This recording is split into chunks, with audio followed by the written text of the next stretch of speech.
18ª Jornadas STIC Centro Criptológico Nacional y 6ª Jornadas de Ciberdefensa del Mando Conjunto del Ciberespacio.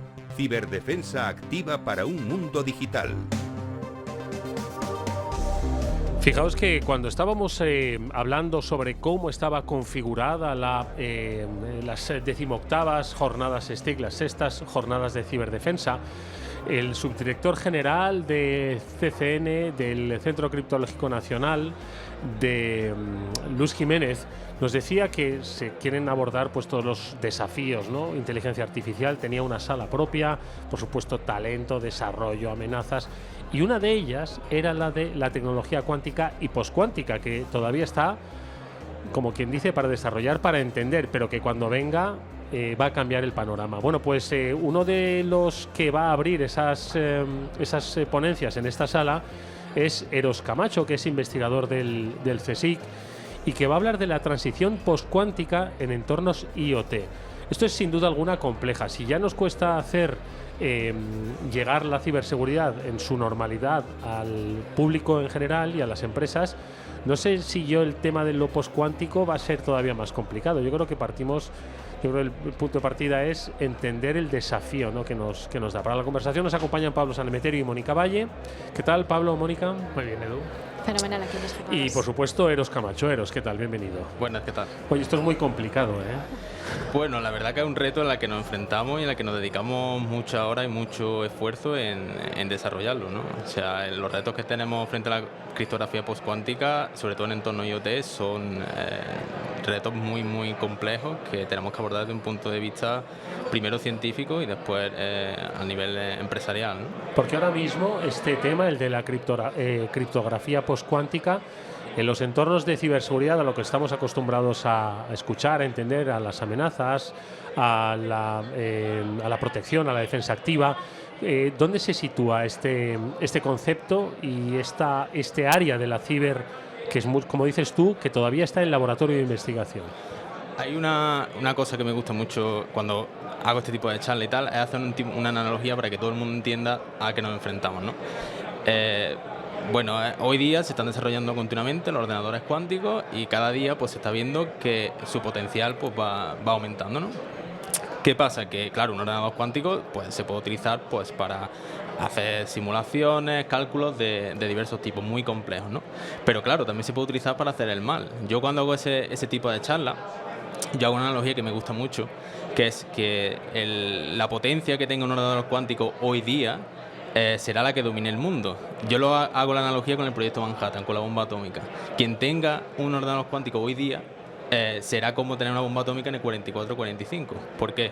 Porque utilizando para el mal, hoy día un ordenador cuántico se podría utilizar para romper los actuales algoritmos criptográficos en los que está basado la seguridad de todo el conjunto mundial. Entonces, claro, tenemos que desarrollar un nuevo tipo de criptografía, que es la criptografía postcuántica, para, digamos, paliar o frenar ese tipo de ataques, ¿no? Entonces, bueno, pues estamos en esa tesitura. ¿Qué pasa? Que los algoritmos criptográficos postcuánticos requieren son algoritmos muy complejos, entonces estudiar cómo implementar ese tipo de algoritmos en el sistema donde, en este caso, por ejemplo el IoT, donde tienes pocos recursos o un consumo de potencia muy bajo, es una tarea bastante compleja, ¿no? Y precisamente en estos entornos IoT que son muy característicos, porque siempre decimos, cada vez hay más productos, servicios, aparatos conectados a Internet, hablando entre sí. Como decías, muchas veces ni siquiera tienen seguridad por diseño o a nivel de hardware son muy básicos y no se pueden implementar. Y supone un reto extra a la hora de implementar esta criptografía.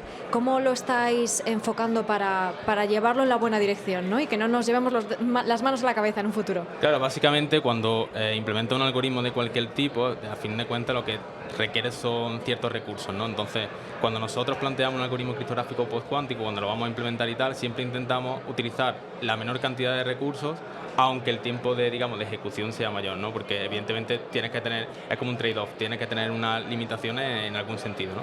Entonces, claro, nosotros intentamos hacer implementaciones que sean más rápidas que evidentemente una implementación software, pero que consuman un tiempo prudencial en relación a la cantidad de recursos que está utilizando, ¿no? Y cantidad de potencia que está utilizando.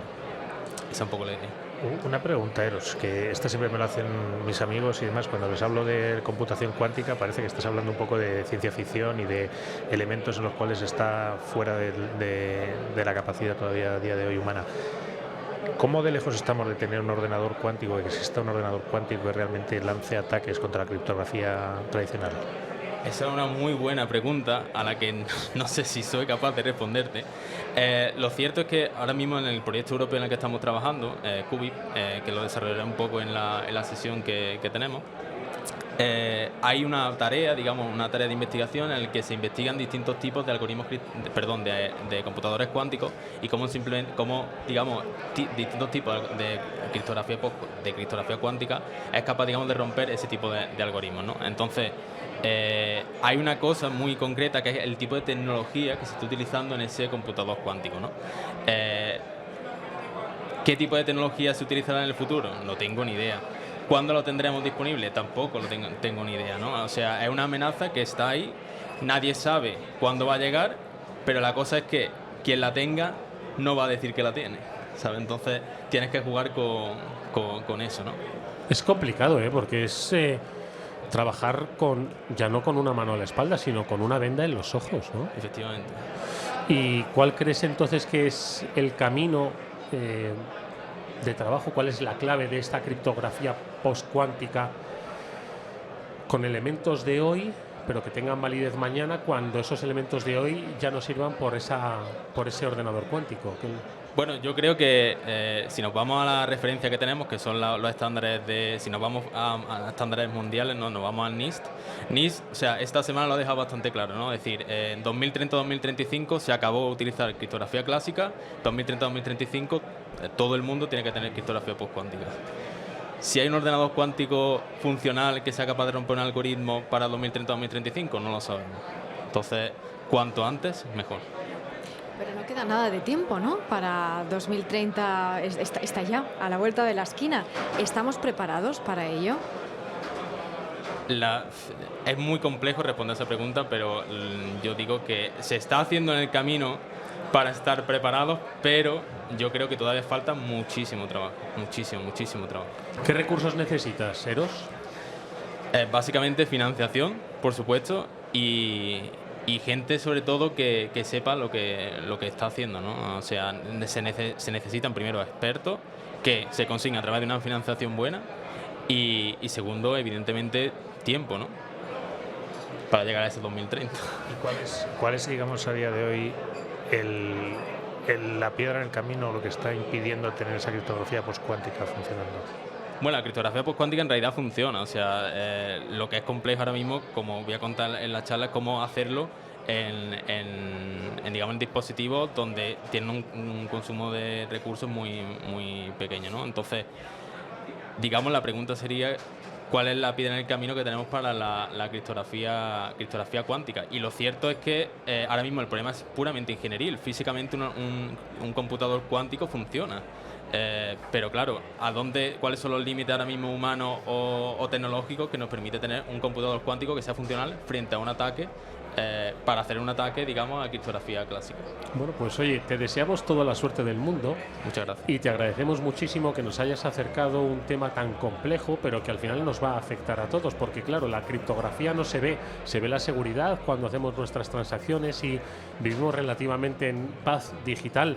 Pero esto tiene su hoja de caducidad, tiene su fecha de caducidad, tiene su final de ruta, y quien está trabajando en la nueva cartografía de la seguridad, Eros Camacho, hoy nos lo ha querido trasladar. Es investigador del CSIC, experto en aplicaciones criptográficas y en hardware. Eros, muchísimas gracias y nada, lo dicho, muchísima suerte, que el trabajo es apasionante pero desafiante al mismo tiempo. Muchas gracias. Hasta pronto. Gracias, Pablo. Gracias, Mónica. Tío.